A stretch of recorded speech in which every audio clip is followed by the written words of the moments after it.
તમને જે જન્મની તિથિ મળે છે એ તમને કયા બેઝ ઉપર મળે છે,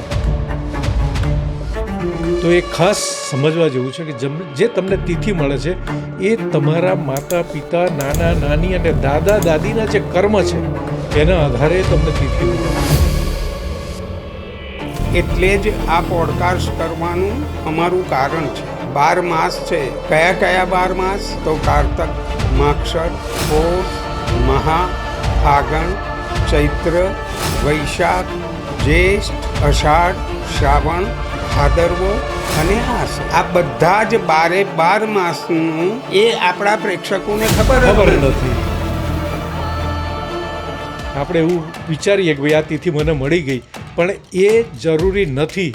એ તમને તિથિ મળે, બહુ ઊંડાણનો અભ્યાસ કરશો તમને જાણવા મળશે કે જે તિથિથી જોડાયેલા છે, અને તિથિ હંમેશા તમે જન્મ્યા ત્યારે બી છે અને જ્યારે તમારું મૃત્યુ થયું ત્યારે પણ તિથિ છે.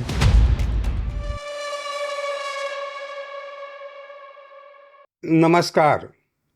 આજે આપણે એક એવા પોડકાસ્ટ તરફ સર્વને લઈ જવા માગીએ છીએ કે જે સનાતની પરંપરામાં અત્યારે અર્વાચીન યુગમાં જે લુપ્ત થઈ રહ્યું છે, આ લુપ્ત થયેલી જે સંસ્કૃતિને ફરી જાગૃત કરવા માટે અને તેનું શું મહત્ત્વ છે તે સમજાવતો આ પોડકાસ્ટ છે. અને એ પોડકાસ્ટનું નામ છે કે ચાલો આપણે તિથિઓને સમજીએ. આ તિથિઓ છે શું?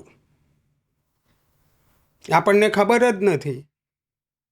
કારણ 1942 પછી આપણું જે પંચાંગો બધા આવે છે તેમાં ઈસવીસન સંવત, તારીખો, તિથિ, વાર, નક્ષત્ર, યોગ અને કરણ આ બધું આવે છે. પરંતુ 1942 પહેલાં પંચાંગમાં ઈસવીસન પણ નહોતું કે તારીખ પણ નહોતી. ત્યારે આપણે શેના આધારે આપણે બધા કામ કરતા હતા? તો તે સમયે આપણે તિથિ અને નક્ષત્ર ઉપર કામ કરતા હતા. આજની તારીખમાં તો એવું છે કે અર્વાચીન યુગમાં જે આપણો યુવા વર્ગ છે એને તો સનાતની પરંપરાના 12 માસના નામ સુદ્ધા પણ આવડતા નથી. અને કદાચ તૂટે ફૂટે એકાદ બે નામ આવડતા હોય તો પણ તે ક્રમમાં આવડતા નથી. આપણી ખરેખર આ કેટલી બદનસીબી છે કે ભારત વર્ષમાં જન્મીને પણ આપણી પરંપરાને આપણે ભૂલી ગયા છીએ અને કેવળ સમગ્ર જગ્યાએ અંગ્રેજી મહિના અને અંગ્રેજી તારીખોની જ વાત થાય છે.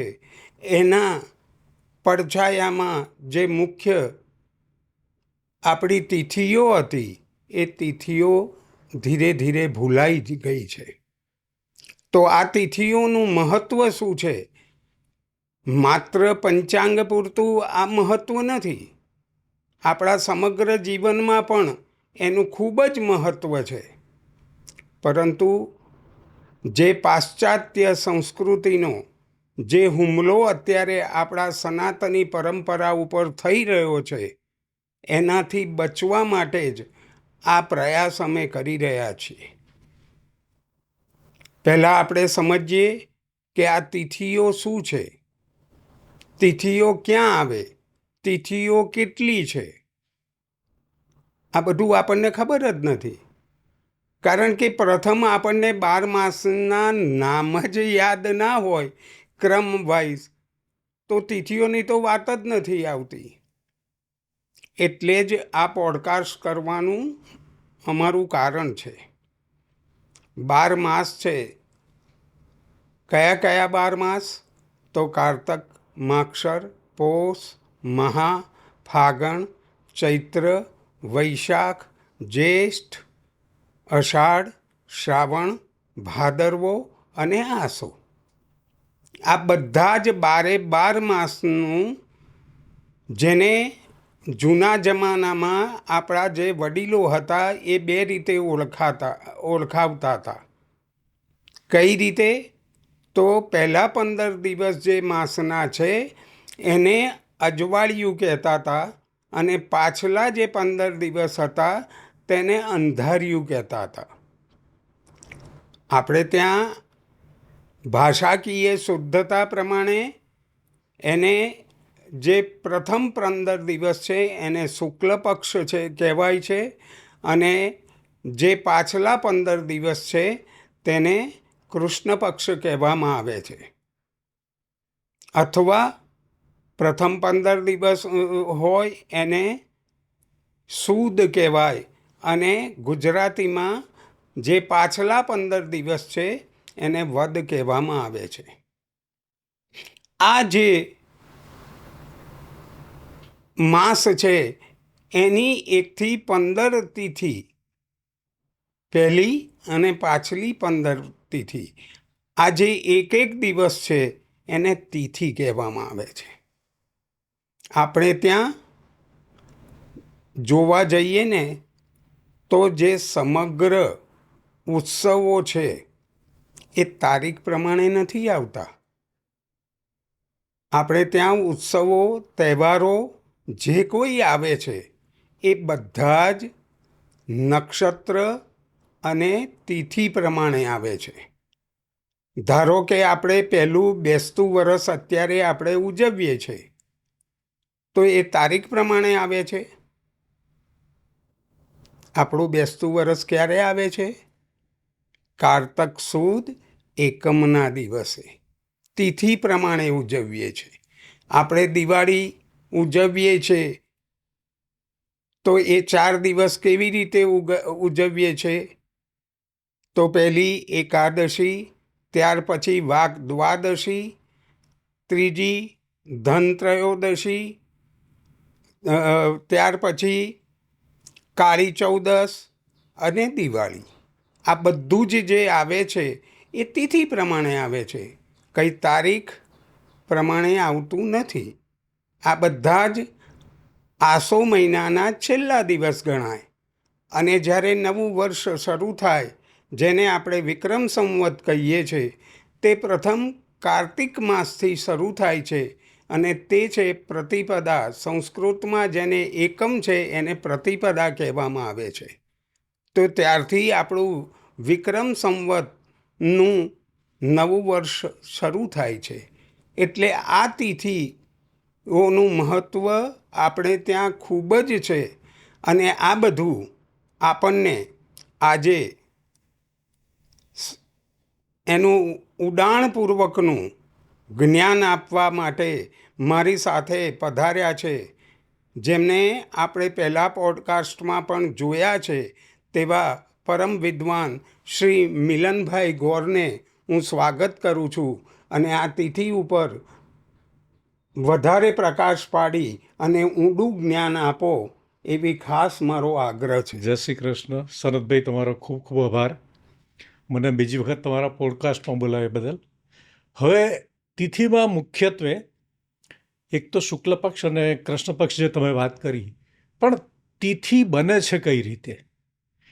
તિથિ બનવાનું જે મુખ્ય કારણ છે એ સૂર્ય અને ચંદ્રની કળા ઉપરથી તિથિ નિર્ધારિત થાય છે.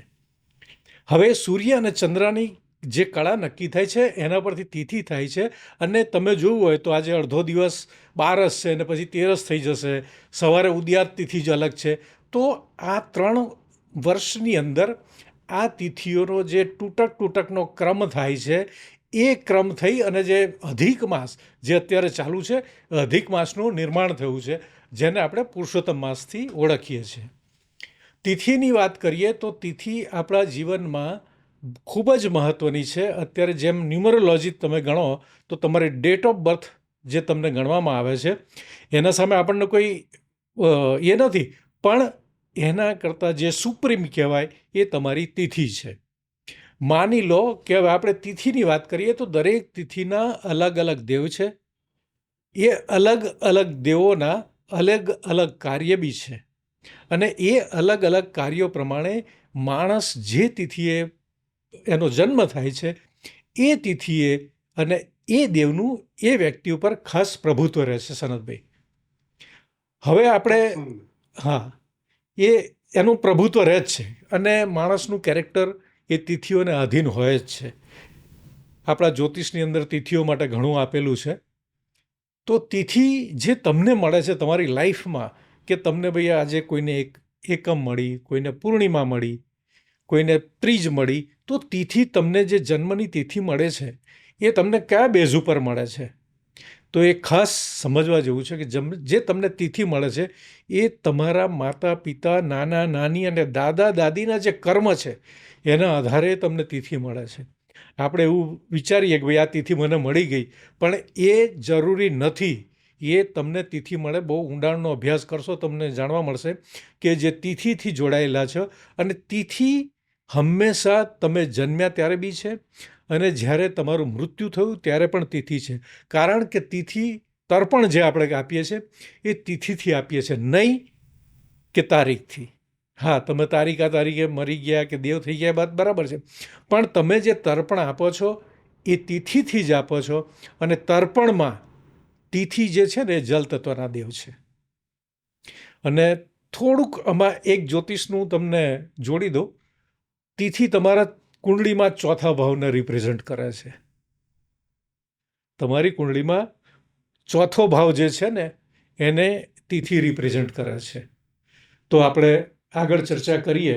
બિલકુલ બિલકુલ. તમારે- મારા શ્રોતા અને પ્રેક્ષકોને બંનેને આવું સુંદર જ્ઞાન મળે તે એના માટે ખૂબ ખૂબ આપનો આભાર છે. તમારો પણ ખૂબ ખૂબ આભાર કે તમે મને બીજી વખત બોલાયો ના ના, અને પણ બોલવાનો ચાન્સ આપ્યો. આપણે એમાં ઊંડાણપૂર્વક મારા પ્રેક્ષકોને આ જ્ઞાન આપવું જ છે.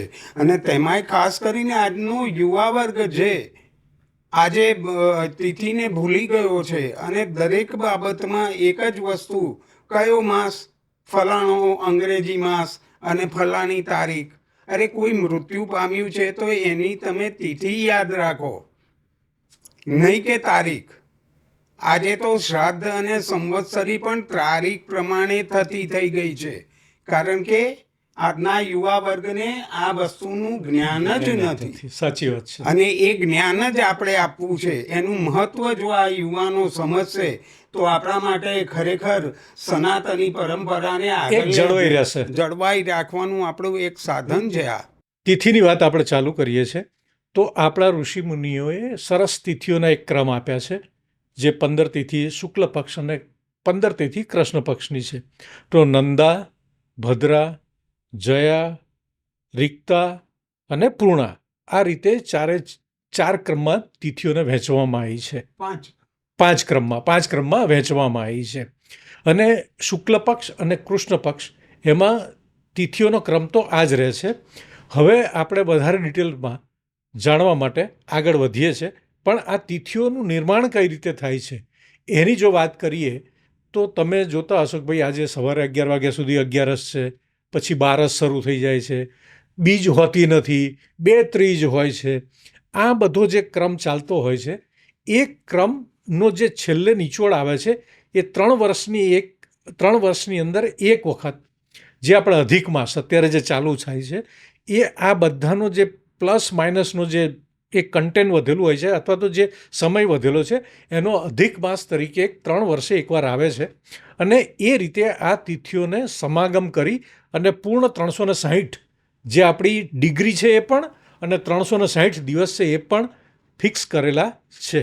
આપણા ઋષિમુનિઓ બહુ સરસ આ આપણને જ્ઞાન આપ્યું છે અને એની વધારે ચર્ચા હવે આપણે આગળ તિથિઓ પ્રમાણે કરીએ છીએ.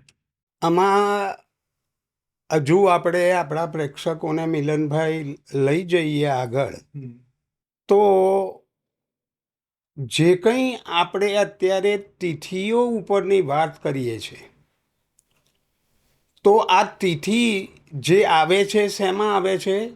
તો માસમાં આવે છે. માસ એટલે મહિનો. જે મહિનામાં 15 દિવસ શુક્લ પક્ષ અને 15 દિવસ કૃષ્ણ પક્ષ. પરંતુ આ જે મહિનાના નામ છે એ કોને આધારિત છે એ આપણા પ્રેક્ષકોને ખબર જ નથી. કારણ કે આ 12 નામ આવ્યા કઈથી? તો આ બંને જે 12 નામ આવ્યા છે મહિનાના, એ બધા જ નક્ષત્રો ઉપરથી આવ્યા છે.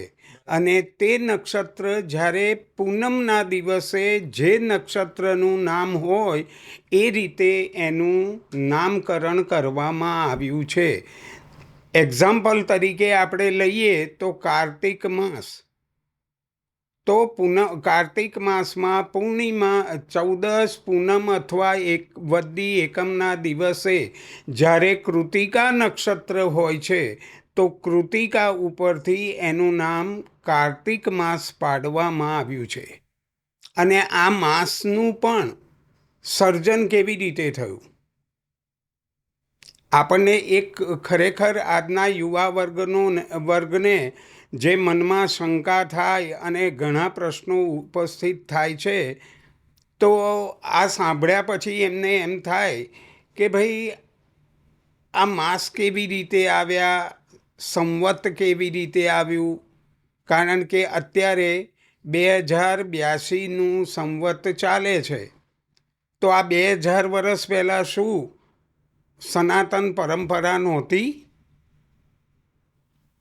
કે હતી? કારણ કે સનાતન ધર્મ તો ઘણો પુરાનો છે, જૂનો છે. તો આ ક્યાંથી આવ્યું? તો આપણને એટલી ખબર હોવી જોઈએ કે જ્યારે સનાતન પરંપરામાં સંવતનું નિર્માણ નહોતું થયું ત્યાર પહેલાં પણ સનાતન ધર્મ હતો અને પંચાંગ વિશેની ગણના પણ હતી. અને એ ગણના કેવી રીતે થતી હતી કે મન્વંતર રૂપે એની ગણના થતી હતી. અને આ જે 14 તિથિ બનાવી છે અને 15મી તિથિ પૂર્ણિમા છે, એ કેવી રીતે આવ્યા? તો આપણે ત્યાં 14 મન્વંતર છે અને એ 14 મન્વંતરના હિસાબે આપણે ત્યાં 14 તિથિ આપી અને એક પૂર્ણિમા આપી. અત્યારે કયો મન્વંતર ચાલે છે? કદાચ તમે કોઈ પૂજા વિધિમાં બેઠા હો અને સંકલ્પ જે તમને કરાવે એ સંકલ્પ જો ધ્યાનથી તમે સાંભળ્યો હોય તો એમાં આનો ઉલ્લેખ આવે છે કે વૈવસ્વનંતરે અષ્ટાવિંશતિ તમે કલિયુગે કલિ પ્રથમ ચરણે. અત્યારે કયો મન્વંતર છે? વિવસ્વત નામનો મન્વંતર ચાલે છે. 28મો કલિયુગ છે અને કલિનું પ્રથમ ચરણ છે. આ રીતે આપણે ત્યાં માસનું નિર્માણ થયું, મહિનાઓનું નિર્માણ થયું અને મન્વંતર ઉપરથી આ 14 તિથિનું નિર્માણ થયું. એટલે હવે આપણે એકમ, બીજ, ત્રીજ આ બધી તિથિઓનું આપણા જીવનમાં શું મહત્ત્વ છે તે આપણે આગળ વાત કરીશું.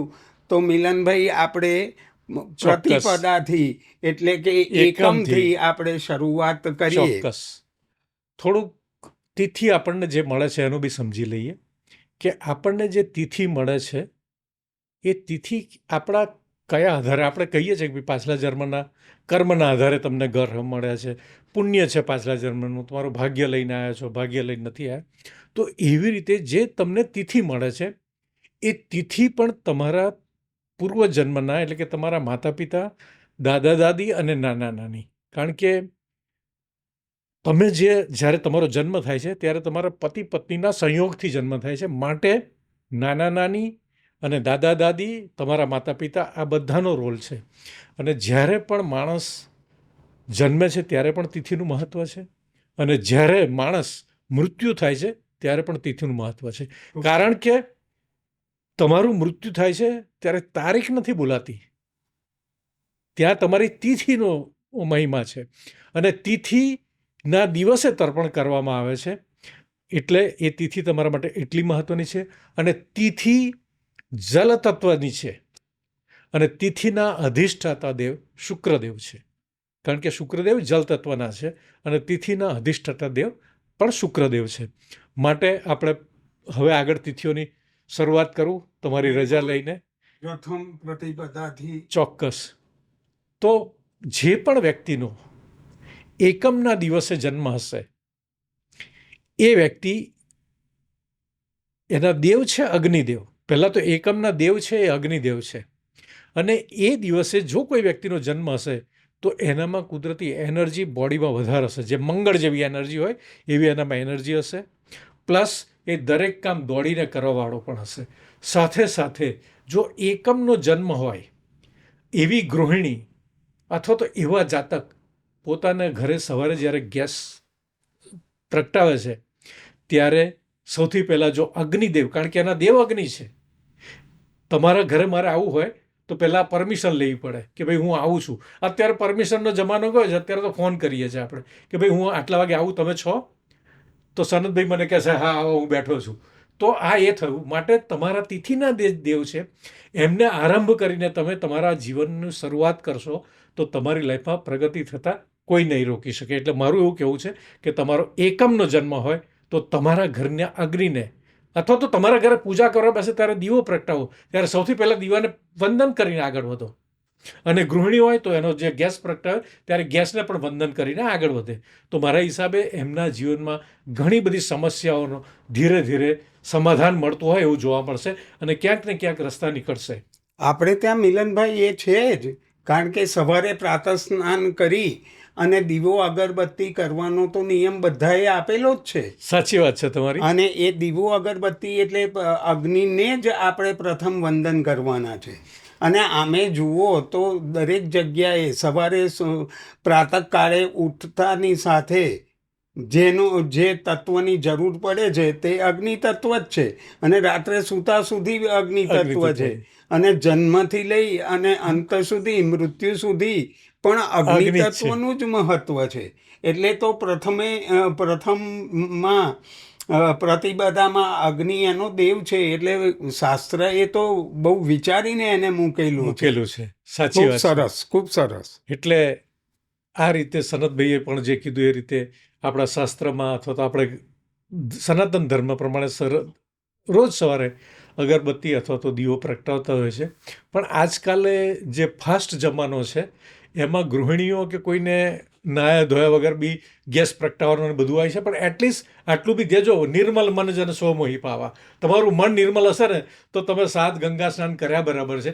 એટલીસ્ટ આ ગેસને પ્રગટાવો એ વખતે બી તમે જો વંદન કરશો તો તમને ચોક્કસ ક્યાંક ને ક્યાંક તમારા જીવનના વિઝન અને રસ્તાઓ ખુલતા હોય એવું ચોક્કસ લાગશે. તો આપણે બીજું દ્વિતીયા પણ લઈએ.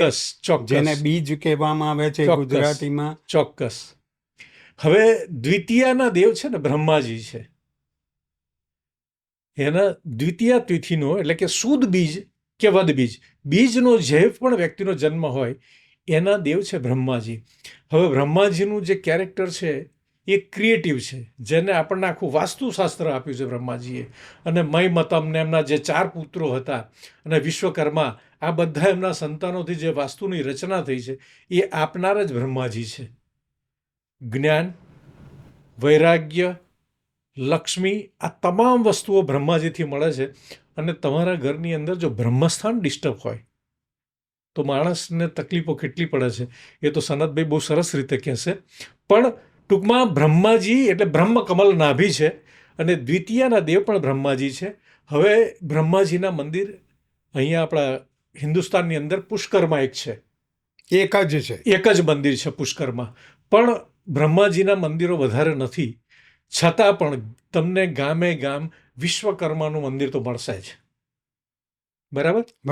તો તમે ત્યાં આગળ ખાસ કરીને બીજનો જન્મ હોય એવા વ્યક્તિએ વિશ્વકર્માના બીજના દિવસે, જન્મના દિવસે તો દર મહિનાની બીજ દર્શન ચોક્કસ કરવા જોઈએ, જેની લાઈફમાં ક્રિએટિવિટી આવશે.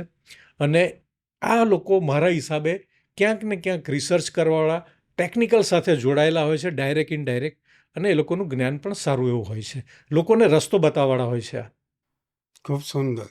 દ્વિતીયાનો જન્મ હશે તો આ રીતનું એ લોકોને ફળ મળતું જ હશે. 101% વાત છે. તો આપણે હવે તૃતીયાનું પણ લઈ લઈએ. ચોક્કસ. માં ગૌરી.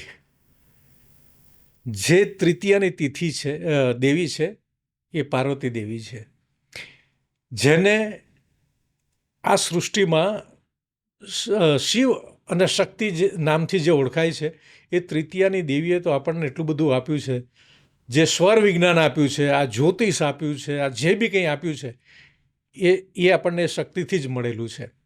અને જે વ્યક્તિની તૃતીય તિથિ હશે ને, એ લોકો ઇન્ટેલિજન્ટ બહુ હશે, અને એ લોકો કોઈ પણ પરિસ્થિતિને પહોંચી વળવામાં, એને કેવો જવાબ આપવો, કોને ચા પીવડાવવી, કોને પાણી પીવડાવવું, કોને જમાડવો, કોને ક્યાં બેસાડવો, આ એમનામાં બહુ સરસ છે. અને કેવો વ્યક્તિ છે એવી સાથે એની જોડે વાત કરવી, આ પણ એ લોકોમાં ખરેખર બહુ ખૂબ સરસ માં ભગવતી આપેલું છે. સાથે સાથે એ લોકોને ક્યાંક ને ક્યાંક એમના જીવનમાં કોઈ એકાદ સંતાનથી થોડું મનમાં છે ને ટેન્શન રહે છે. કોક ને કોક કારણ કંઈ બી હોય, બની શકે આજના યુગમાં તો અત્યારે ઇન્ડિયા છોડીને બહાર જવાવાળા છે, એટલે 2 સંતાનમાંથી કોઈ એક સંતાન ઇન્ડિયા ગયું હોય, ઇન્ડિયા ના હોય તો મા બાપથી 500,000 કિલોમીટર દૂર રહેતું હોય, એટલે કોઈક ને કોઈક એક સંતાન તરફથી એ લોકોને ક્યાંક ને ક્યાંક તકલીફ આવે છે. કારણ કે મા પાર્વતીના ગણેશજી અને કાર્તિક ભગવાન હતા, તો ગણેશજી તો સાથે રહ્યા છે પણ કાર્તિક નથી રહ્યા. તો કોઈ પણ શિવ મંદિરમાં મા ભગવતીને જો તમારી તૃતીયા તિથિ હોય તો ચોક્કસ દર ત્રીજના દિવસે શણગારની કોઈ પણ વસ્તુ તમે મૂકી શકો છો. બિંદી છે, નેલ પોલિશ છે, મહેંદીનો કોન છે, તમને જે ઠીક લાગે, પણ શણગારની કોઈ પણ વસ્તુને મૂકશો, જેથી કરીને તમારી લાઈફમાં પ્રગતિના 4 ચાંદ લાગશે. આ બધું એક દિવસે નહીં થાય ભાઈ, તમારે ક્રમ રાખવો પડશે 4 વર્ષનો. કારણ કે આખી સાયકલ છે ને, તમારા જે કુંડલીના ખાના છે ને એ 12 છે ને, 12 ચોકુ 48, એટલે જે બી ક્રમ ફરવાનો છે એ તમારે 4 વર્ષ સુધીની તમારી મહેનત હશે, પછી તમે જોજો. બિલકુલ. માં ભગવતી, પાર્વતીમાં અને શિવના સંવાદમાંથી તો તમામ શાસ્ત્રોનું પ્રાગટ્ય થયું, કારણ કે બંનેના સંવાદમાંથી જ આ બધું છે. પાર્વતી શિવ સંવાદે જ. હા, કોઈ પણ શાસ્ત્ર તમે લઈ લો તો દરેકમાં શિવ પાર્વતીનો સંવાદ છે જ, અને એનાથી જ આપણને સમગ્ર ઋષિઓએ જ્ઞાન આપ્યું છે. તો તૃતીયા તો બહુ ઉત્તમ આપણે સમજાવ્યું. તો આપણે હવે ચતુર્થી તરફ આગળ વધીએ. ચોક્કસ. બરોબર. હવે ચતુર્થ જે તિથિ છે એના દેવ ગણેશજી છે, જે આપણે વિઘ્નહર્તા તરીકે ઓળખીએ છીએ. અને ગણેશ ચતુર્થીનો આખા હિન્દુસ્તાનમાં ખૂબ જ ભવ્યથી ભવ્ય જે 10 દિવસનો જે આખો પ્રોગ્રામ થાય છે, એનાથી આપણે બધા પરિચિત છીએ. એટલે જેની પણ ચતુર્થ તિથિનો જન્મ હશે એના હેન્ડરાઇટિંગ બહુ સરસ હશે, કારણ કે 18 પુરાણ જે લખ્યા છે એ ગણેશજીએ લખ્યા છે. અને કહેવાય છે કે ભણતા પંડિત નીપજે, લખતા લઈયો થાય, કોષ કોષ પંથ કાપતા લાંબો પંથ કપાય. જ્યારે વ્યાસમુનિએ કીધું ભાઈ હું બોલીશ પછી કોઈ અટકવાનું નથી, તો એવો વ્યક્તિ શોધી લાવો કે જે આ લખે અને મને પૂછે નહીં. તો ગણપતિજીને લાયા, તો ગણપતિજીએ વ્યાસજીને કીધું કે તમારે બોલતા બોલતા અટક્યા તો હું પેન મૂકી દઈશ, તમારે અટકવાનું નહીં. માટે જેનો ચતુર્થીનો જન્મ હોય એના હેન્ડરાઇટિંગ ખૂબ સરસ હશે, અને એને ગણપતિજીનું આરાધન કરવું જોઈએ. બરાબર છે. ગણપતિનું આરાધન કરે, ગણપતિ મંદિરમાં જઈ દરરોજ ગણેશના દર્શન કરે, ખૂબ સારું છે. પંચમી તિથિના દેવ છે સર્પદેવ, અને આ તિથિ પણ શુભ કહી છે કોઈ પણ કાર્ય કરવા માટે. પંચમી તિથિ બહુ શુભ ગણાય છે. અને પંચમી તિથિવાળાનો જે લોકોનો જન્મ હોય એ લોકો બહુ જ ઇન્ટેલિજન્ટ હોય છે, અને એમના માઇન્ડની અંદર જો કોઈના માટે કંઈ પણ સમવિષમ રહી ગયું હોય અથવા તો ઝેરની પ્રવૃત્તિ હોય, કારણ કે એના દેવ સર્પ છે, નાગરાજ, એટલે કે પંચમી તિથિવાળાને જો તમે છંછેડ્યો હોય તો એ વખત આવે તમને ડંખ માર્યા વગર રહેશે નહીં. માટે પંચમી તિથિવાળા જે કોઈ વ્યક્તિ હોય એમની જોડે તમે કંઈ પણ ડીલિંગ કરતા હોય તો બહુ પારદર્શક કરજો અને ક્લેરિટી સાથેનું કરજો. તો ચોક્કસ એ લોકો જે તમારું રક્ષણ કરશે ને, તમારા વતી એ બીજા કોઈની સામે લડી લેશે પણ તમને ચોક્કસ પ્રોટેક્ટ કરશે. બરાબર. બિલકુલ. કારણ કે અમે તો જોવા જઈએ તો દરેકને ખબર છે કે આપણું ધનનું સંરક્ષણ કરનાર કોઈ દેવ ચોક્કસ. છે તો તે સર્પ. સર્પદેવ જ છે.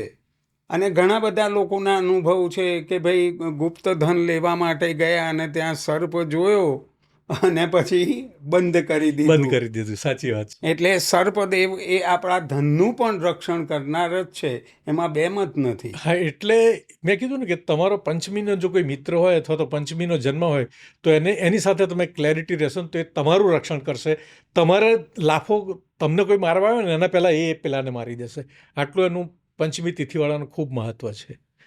ષષ્ઠી તરફ ષષ્ઠી તિથિ, સ્કંદ તિથિ અથવા તો કાર્તિક ભગવાન જે આપણે કહીએ છીએ હા, એ પણ ષષ્ઠી તિથિના દેવ છે. અને ષષ્ઠી તિથિ એ અશુભ ગણી છે. એ દિવસે કોઈ કામ કરવું નહીં. ષષ્ઠી તિથિને અશુભ ગણવામાં આવી છે. એ દિવસે કોઈ કામ કરવું નહીં. અને ષષ્ઠી તિથિનો જન્મ હોય તો એવા લોકોએ ખાસ કરીને કોઈની પણ સાથે જ્યારે કોઈ પણ જાતના, અત્યારે તો એ બધી વસ્તુઓ નથી રહી, પણ જ્યારે કોઈની બી સાથે કોઈ ડીલિંગ થાય છે ત્યારે ષષ્ઠી તિથિવાળા હોય ને એ લોકો બહુ જ તોલી માપીને કામ કરતા હોય છે. એ લોકોને ગોળ ગોળ ફેરવીને તમે જો કંઈ વાત કરતા હોય તો ગમતું નથી. એકદમ સીધે સીધી કે ભાઈ હા હું આવીશ તો આવીશ, નહીં આવું તો નહીં આવું.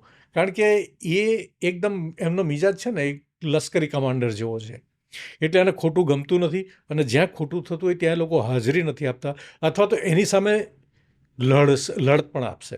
કંઈ પણ ખોટું થતું હશે તો એની સામે લડત બી આપશે.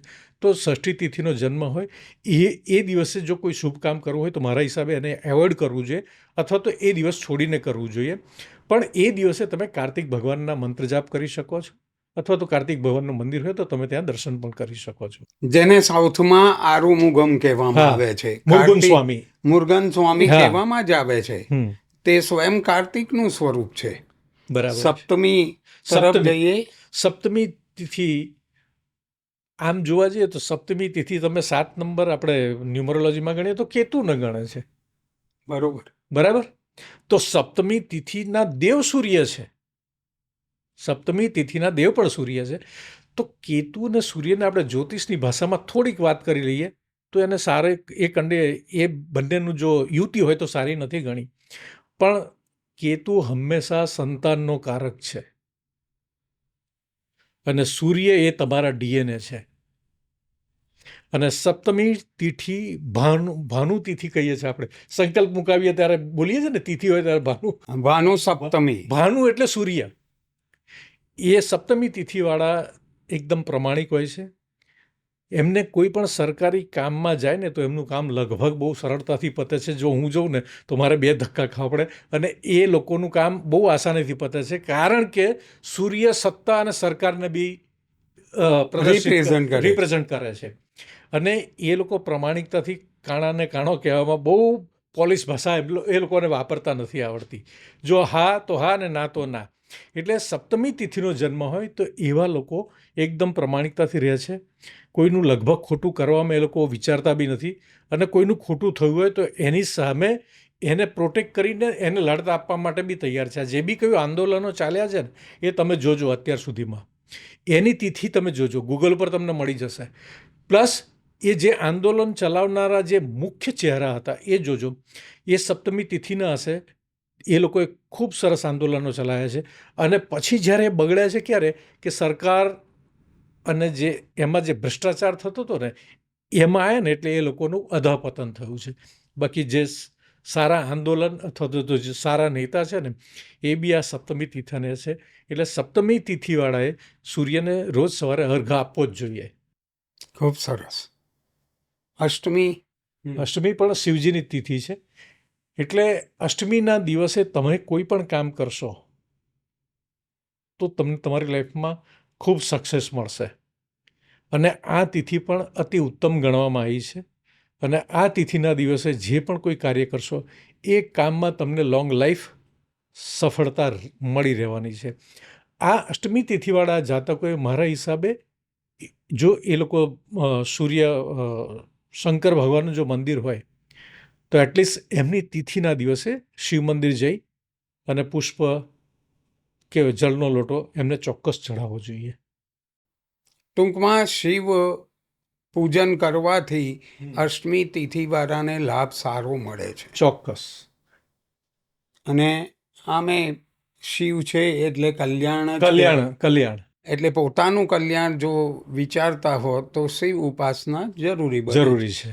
અને પછી ઇવન તો રોગોમાંથી મુક્તિ આપવાનું કામ બી એમનું છે. બરોબર, ખૂબ જ એટલે એટલે રોગમાંથી મુક્ત થવું હોય તો પણ તમે ચોક્કસ શિવની આરાધના કરી શકો છો. અને ત્યાર પછી તો જે નવમી.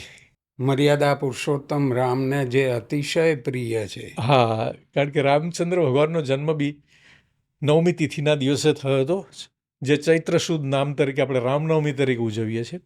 પણ ખરેખર એ તિથિની જે દેવ છે એ દુર્ગા દેવી છે. અને આ તિથિ છે ને મૃત્યુકારક ગણવામાં આવી છે. આ તિથિ એટલી બધી સારી ગણવામાં નથી આવી. અને એને રીકતા જ કહે છે ને. રીક્તા, હા, રીક્તા તિથિ, ચોથ, નવમ અને 14. 10. આ ત્રણ તિથિ રીક્તા તિથિ છે. એટલે આ તિથિઓના દિવસે જો તમારે કોઈ સારું કામ કરવું હોય તો એ કામમાં સક્સેસ મળતી નથી, અને આવી તિથિ તમારે એવોઇડ કરવી જોઈએ. પણ જે લોકોનો નવમીના દિવસે જન્મ હોય તો એમના માટે ખરાબ છે? ના, એવું નથી. એમના માટે એ વસ્તુ સારી જ છે, કારણ કે ભગવાને તમને જે તિથિ આપી છે ને બહુ નક્કી કરીને આપેલી છે. તો નવમી તિથિના દિવસે આવા લોકોએ કોઈ પણ એમના ઘરની અંદર જો રામચંદ્રજીનું મંદિર હોય તો એ મંદિરે જઈ, રામચંદ્રજીને શું પ્રિય હતું? તો એક તો સત્ય વચન પ્રિય હતું, અને સૌથી વધારે પ્રિય હતું એમના ભક્તો.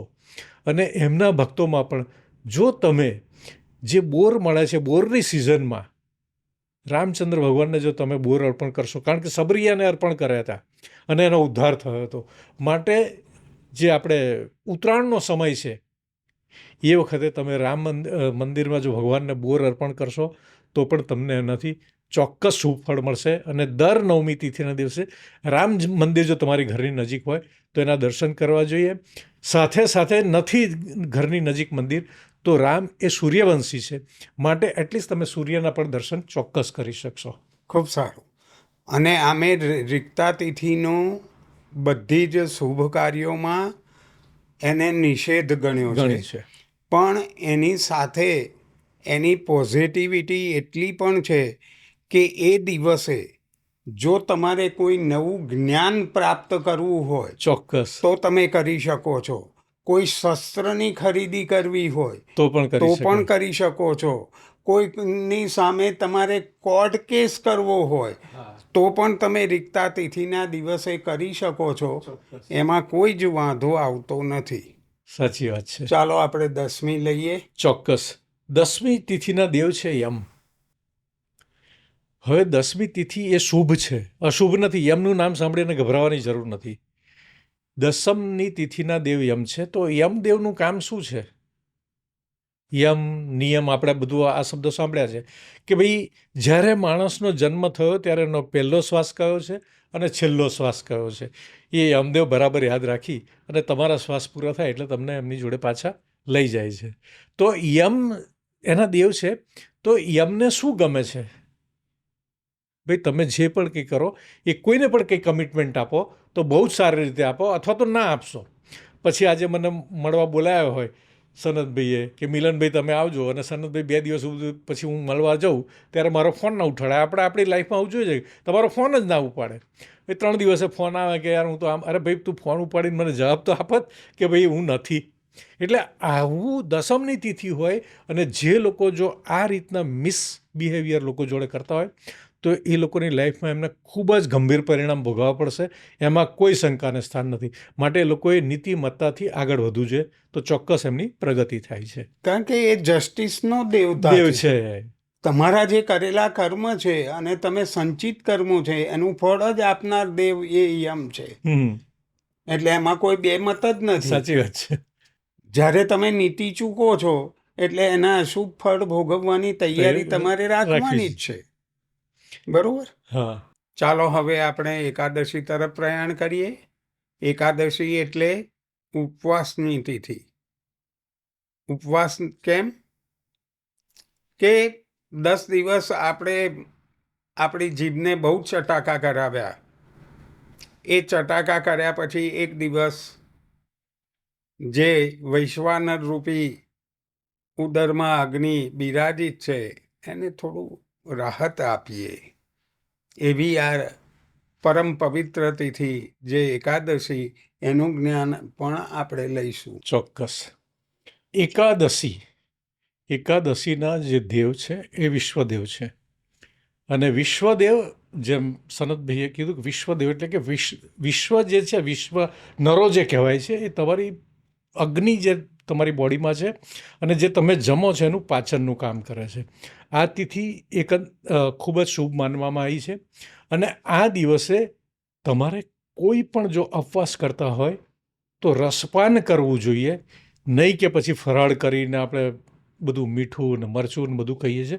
પણ રસપાનથી જો આનું ફરાળ ન કરવું જોઈએ, પણ રસપાન કરી અને જો તમે આનો ઉપવાસ કરશો એટલે કે ફ્રૂટ લઈ શકાય, કારણ કે એમાં બધું રસ જ રહેલું છે. અને આના દેવ છે વિશ્વદેવ. અને એ દિવસે કોઈ પણ વ્યક્તિને જેને જમવાનું નથી મળતું, જે બિચારો ભિખારી છે અથવા તો ભૂખ્યો માણસ છે, એને જો તમે જમવાનું આપશો તો તમારા માટે આ 11નું ફળ જે કહેવાય છે એ અનેક ગણું થઈને તમને પાછું ચોક્કસ મળશે. અને આના વિશ્વદેવ છે માટે વિશ્વનું જે દર્શન કરાવનાર મહાભારતના યુદ્ધની અંદર જે કુરુક્ષેત્રના મેદાનમાં ભગવાન શ્રી કૃષ્ણએ જે અર્જુનને ગીતાનો બોધ આપ્યો છે એ વિશ્વરૂપના દર્શન છે. અને એ દિવસે તમારે જો તમારી પાસે ટાઈમ ના હોય તો પણ મારા હિસાબે ગીતાનો એક અધ્યાય વાંચવો જ જોઈએ. અને જો રોજ એક અધ્યાય તમે વાંચતા હોય તો એ તમારા માટે ખૂબ જ સુંદર એનું પરિણામ તમને લાંબા ગાળે મળે છે. કારણ કે આમાં વિશ્વરૂપ દર્શન જ છે.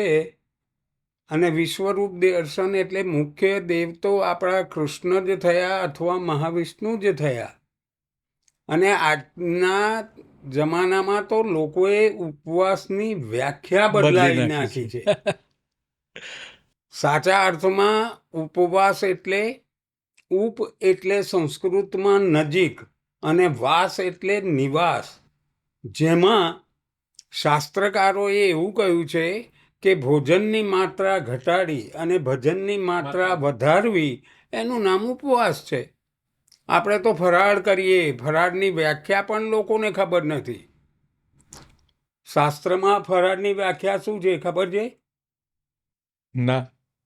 ઘૃતમ પક્વમ પય પક્વમ કેવલમ પક્વબન્નીના તદ ફલવત ગ્રાહ્યમ સએવ ફલાહારમ. જે ઘીથી પકવેલું હોય, ઘૃતમ પક્વમ, પય પક્વમ, દૂધથી જે પકવેલું હોય, કેવલમ પક્વબન્નીના એટલે માત્ર અગ્નિથી પકવેલું હોય, તેને ફલવત ગ્રાહ્યમ સએવ ફલાહારમ. આ ફલાહારની વ્યાખ્યા છે. ત્યાં નથી બટાકા, નથી રાજગરો, નથી સિંગોડાનો શીરો, નથી કુટીના ઢોકળા, આવું કાંઈ નથી. પણ આપણે તો ફલાહારમાં આટલું બધું લઈએ છીએ ને છતાં પછી કહીએ છીએ કે ના, આજે તો મારે ઉપવાસ છે. ચાલો આપણે દ્વાદશી તરફ જઈએ. હા, દ્વાદશી એટલે એકાદશી તિથિ શુભ માનવામાં આવી છે, એવી જ રીતે દ્વાદશી તિથિ પણ શુભ માનવામાં આવી છે. અને એના દેવ છે વિષ્ણુ ભગવાન છે. અને આ તિથિ પણ અતિ શુભ માનવામાં આવી છે. હવે જે પણ વ્યક્તિનો દ્વાદશીનો જન્મ હોય એ લોકોએ મારા હિસાબે કોઈ પણ વિષ્ણુ મંદિર હોય એના દર્શન કરવા જોઈએ. અને જો શક્ય હોય તો વિષ્ણુ સહસ્ત્રનો રોજ એક પાઠ કરે તો એના જીવનમાં બધું જે બરોબર છે મિલનભાઈ, પણ દ્વાદશીમાં જેનો જન્મ થયો છે એની અસર એના જીવનમાં શું? ચોક્કસ. જો દ્વાદશીનો જેનો જન્મ છે એની લાઈફમાં જો એ કોઈની જોડે પાર્ટનરશિપમાં કામ કરશે તો પાર્ટનરશિપ ધંધામાં એને તકલીફ પડશે. જ્યાં નોકરી કરતો હશે ત્યાં એને નોકરીમાં પણ તકલીફ આવશે. સમયે એને પ્રમોશન મળવાનું હોય નહીં મળે, અથવા તો એના ઉપર જે અધિકારી હશે એનાથી પણ એને સહન કરવાનું આવશે. આ દ્વાદશી તિથિને એક ખાસ કેરેક્ટર છે કે તમે ચેક કરજો કે એ લોકો જો ધંધો કરતા હશે તો પાર્ટનરશિપમાં એને પાર્ટનર જોડે નહીં બને. અને એના ઉપરી અધિકારી જો કોઈ જગ્યાએ નોકરી કરતા હોય તો એના તરફથી પણ એને એટલો સપોર્ટ ના મળે, અથવા તો એ ઉપરી અધિકારી ગમે એટલું કામ કરે તો પણ એનાથી હેપી અથવા તો ખુશ ના રહે. છેવટે આ માણસને ઘસાવાનું જ આવે. ચાલો તો દ્વાદશી પછી આપણે ત્રયોદશી તરફ જઈએ. તેરસ તિથિના દેવ કામદેવ છે અને આ કામદેવ જે દેવ છે આપણે સમજીએ છીએ અત્યારના યુગમાં કે ભાઈ રતિને કામદેવને પ્રેમ થયો, પણ કામદેવ એ છે કે તમે તમારી લાઈફમાં એક તો સારા સુંદર રોજનું તમારું ડ્રેસિંગ સેન્સ હોવું જોઈએ. તદુપરાંત તમારી પાસે ભગવાને જો તમારો તેરસનો જન્મ હોય તો કોઈ કલા અને આર્ટ આપેલી છે, તો આ કલા અને આર્ટનો સદુપયોગ તમારે તમારી લાઈફમાં કરવો જોઈએ, જેથી કરીને તમારી લાઈફ પ્રગતિમાં સરસ ધીરે ધીરે તમારી પ્રગતિ સારી થશે. સાથે સાથે તમારે આ દિવસે કોઈ પણ જગ્યાએ કોઈ પણ જરૂરિયાતવાળા હોય એને પણ સારી સલાહ આપવી જોઈએ, કારણ કે કામદેવ એક જ વસ્તુ માટે નથી, એ લોકોને ગાઈડ કરવા માટે બી છે. રસ્તો બતાવો એ બી કામદેવ છે. એટલે તમે કોઈને પણ સારા રસ્તે અથવા તો સારા કામે વાળો છો, આ પણ એક કામદેવનું લક્ષણ જ છે. માટે તેરસનો જન્મ હોય એ લોકોએ કળા આર્ટ એમના ભગવાને બાઈ જન્મથી જ આપેલી છે, તો એનો સદુપયોગ કરી અને લોકોનો ઉપયોગ થાય એ રીતે એમને કામ કરવું જોઈએ. આપણને મિલનભાઈએ કહ્યું તેમ કે ત્રયોદશીના દેવ કોણ છે? તો કામદેવ છે. અને એમની પત્નીનું નામ શું છે? રતિ છે. તો રતિ, પ્રીતિ અને પ્રેમ આ જીવનની 3 કક્ષા છે. શરૂઆતમાં પ્રેમ છે, પછી આપણને પ્રીતિ થાય છે, અને જેમાં રતિ થાય છે, રતિ થયા પછી શું છે કે પ્રેમની સર્વોચ્ચ ભૂમિકા છે, જે તમામ ગોપીઓને ભગવાન કૃષ્ણમાં થઈ હતી, એ રતિ છે. તો આ ત્રયોદશીના જન્મવાળા જે કોઈ વ્યક્તિત્વો હશે એનામાં આવા ગુણ જોવા મળશે જ, પણ એનો દુરુપયોગ કરશો તો એની સજા પણ ભોગવવાની થશે. એમાં પણ બે મત નથી. તો આપણે હવે ચતુર્દશી તરફ આગળ વધીએ. ચતુર્દશી જે તિથિ છે એ તિથિ ઉગ્ર તિથિ છે અને એના દેવ પણ શિવજી છે. હવે શિવજીનું જે આ સ્વરૂપ છે એ તમારી લાઈફમાં જે લોકોનો ચતુર્દશીનો જન્મ છે એ લોકોને એની લાઈફમાં લગભગ ઉંમરના 24, 28, 32, 36 અને 38 વર્ષ સુધી એની લાઈફમાં સંઘર્ષ રહેશે. આ માણસ ગમે એટલો દોડાદોડ કરશે, ગમે તે પરિશ્રમ કરશે, પણ જો એને 5નું કામ કર્યું ને તો 3 મળશે, એને 5 નહીં મળે. માટે આ લોકોની લાઈફમાં ખૂબ જ સંઘર્ષ હોય છે અને આ તિથિ પણ અશુભ માનવામાં આવી છે, જેથી કરીને આ લોકોની લાઈફમાં સંઘર્ષ જીવન પર્યંત બને રહે છે. પણ એ લોકોને કંઈક કોઈક સારા માર્ગદર્શક મળી જાય અથવા તો કંઈક સારા એમના ગ્રહો બીજા બી કંઈક હોય કુંડળીમાં, તો એ લોકોને ચોક્કસ 38 વર્ષની ઉંમર પછી ક્યાંક સુધારો જોવા મળે છે. બાકી 14નો જેનો જન્મ હોય એ લોકોને લગભગ મારા હિસાબે લાઈફ ટાઈમ વધારે તકલીફ હોય છે. અને આપણે એક ગુજરાતી કહેવત છે કે આ 14સીઓ છે, એટલે એ ખરેખર માણસ 14સીઓ હોય કે ના હોય, પણ લોકોની ધારણા એ વ્યક્તિ માટે આવી જ બનતી હોય છે અને પરિણામે એ ધારણાઓના હિસાબે એમને એમની લાઈફમાં સ્ટ્રગલ વધારે કરવી પડતી હોય છે. એટલે સંઘર્ષમય જીવન. ચતુર્દશીનો જન્મ એટલે કે 14નો જન્મ હોય તો એને સંઘર્ષ વધારે કરવો પડે, અને કોઈ પણ લક્ષ્યને પ્રાપ્ત કરવા માટે લોકો થોડા જ સમયમાં લક્ષ્યને પ્રાપ્ત કરે, જ્યારે આ રીતના જન્મવાળાને લક્ષ્ય પ્રાપ્તિમાં અનેક વિઘ્નો આવે છે અને સંઘર્ષ કરવો પડે છે. ત્યાર પછી જે આમે આ તિથિ છે તો એ રિક્તા તિથિ જ છે, એટલે એમાં બીજું તો આગળ શું જોવાનું છે, પરંતુ આપણે જેને પૂર્ણાતિથિ કહીએ છીએ એવી પૂર્ણિમા તરફ જઈએ. અને પૂર્ણિમાનો ચોક્કસ જન્મ હોય તો એવા વ્યક્તિઓની પ્રતિભા અને આભા કેવી હોય છે તે પણ જોઈએ. જે પણ જાતકનો પૂર્ણિમાનો જન્મ છે ને એને એની લાઈફમાં જન્મથી 15 વર્ષ સુધી, જો જન્મના થી 15 વર્ષ સારા ગયા હોય તો પછીના 15 વર્ષ ખરાબ જાય છે, અથવા તો જન્મના 15 વર્ષ એના ખરાબ ગયા હોય તો પછીના 15 વર્ષ સારા જાય છે. કારણ કે ચંદ્રમાની કળા સુદ અને કૃષ્ણ પક્ષમાં વધે છે.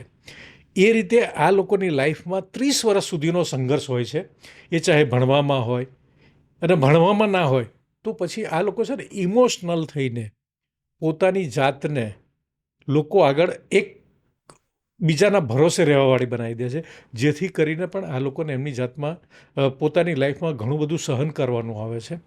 અને આ તિથિ જે ચંદ્રમાં પૂર્ણ ચંદ્રમાં એ ખીલેલો છે અને આ તિથિ એકદમ શુદ્ધ છે. આ તિથિના દિવસે કોઈ પણ સારું કાર્ય કરવું હોય તો તમે કરી શકો છો. માટે ચંદ્રમાં તો આવા લોકોએ ખાસ કરીને શિવજીએ જે ધારણ કરેલું છે ચંદ્રમાં, તો પૂનમના ચોક્કસ દર્શન કરવા જોઈએ દર પૂર્ણિમાએ. એટલે પૂર્ણાતિથિ જ છે હા, પૂર્ણ અને તિથિ. પરાવલંબી નથી બનવાનું. બસ આમાં અને ખાસ એ ધ્યાન રાખો. વધારે પડતું Emotional. ઇમોશનલ.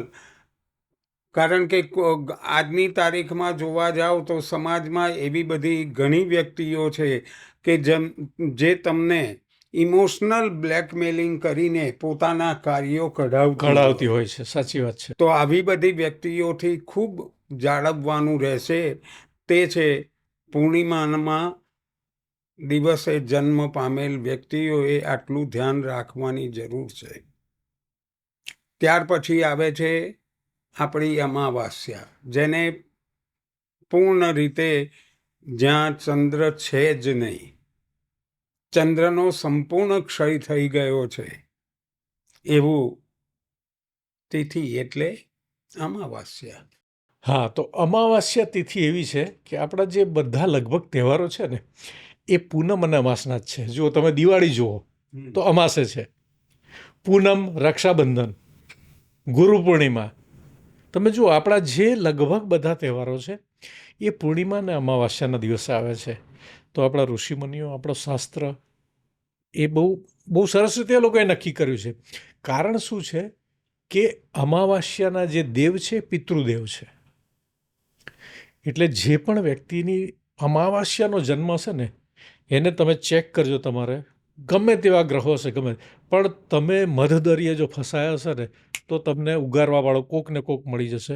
લાઈફમાં તમને એવું વિચારવાનું આવે કે ભાઈ મારે હવે આ ફી ભરવી છે ને મારી જોડે પૈસા નથી, તો પણ તમારી જોડે કોઈ પણ હિસાબે પૈસા આવી જશે. એટલે આમ સારા કામ માટે અમાવાસ્યા આપણે નથી લેતા, પણ દિવાળીમાં ધનતેરસે આપણે એનો ધનતેરસ અને અમાવાસ્યાના દિવસે લક્ષ્મી પૂજન અને ચોપડા પૂજન કરીએ છીએ, જે આપણા 12 મહિનાના હિસાબના લેખાજોખા થાય છે. તો અમાવાસ્યા માટે એટલું બધું ગભરાવાની જરૂર નથી. પણ લક્ષ્મી પૂજન અને ધનતેરસ માટે અને દિવાળીના ચોપડા પૂજન માટે બરાબર છે. બાકી કોઈ પણ શુભ કાર્ય માટે આપણે અમાવાસ્યા લેતા નથી. અને અમાવાસ્યા એ આપણા પિતૃઓને દર્શાવે છે. માટે જે લોકોનો અમાસનો જન્મ હોય ને એ લોકોને એમના પિતૃઓના આશીર્વાદ ચોક્કસ મળે છે. અને કદાચ આપણને પિતૃઓના આશીર્વાદ ન મળતા હોય અને પિતૃઓને સંતુષ્ટ કરવા માટે જેની કુંડળીઓમાં શનિ રાહુ જેવા શાપિત દોષ અથવા પિતૃદોષ જે રહેલા છે, એવી વ્યક્તિઓએ આ દિવસે પોતાના પિતૃઓને સંતુષ્ટિ માટે કંઈ પણ જાતનું પુણ્યદાન, રાંધેલા અનાજનું દાન, આ બધું કરશો તો જરૂર આપના પિતૃઓ સંતુષ્ટ થશે. અને આ તિથિઓનું મહત્ત્વ છે. આ તિથિનું મહત્ત્વ આપણે જો સમજીશું તો જ આપણને ખબર પડશે કે તારીખમાં કંઈ નથી, તિથિમાં ઘણું બધું છે. અને આગળ આ પોડકાસ્ટ વધુ પડતો લાંબો ન થઈ જાય અને તમને સાંભળવામાં કંટાળો ન આવે એટલા માટે આ દરેક તિથિમાં જે કોઈ વ્યક્તિ જન્મેલ છે એવા વ્યક્તિઓને કઈ રેમેડીથી પોતાનું જન્મતિથિને સુધારી અને જીવન સુધારવાનો સમય પ્રાપ્ત થાય એટલા માટે આપણે અત્યારે વિરામ લઈશું અને આગળના પોડકાસ્ટમાં આપણે આ બધી જ તિથિઓની રેમેડીનું પાર્ટ જોઈશું. અસ્તુ.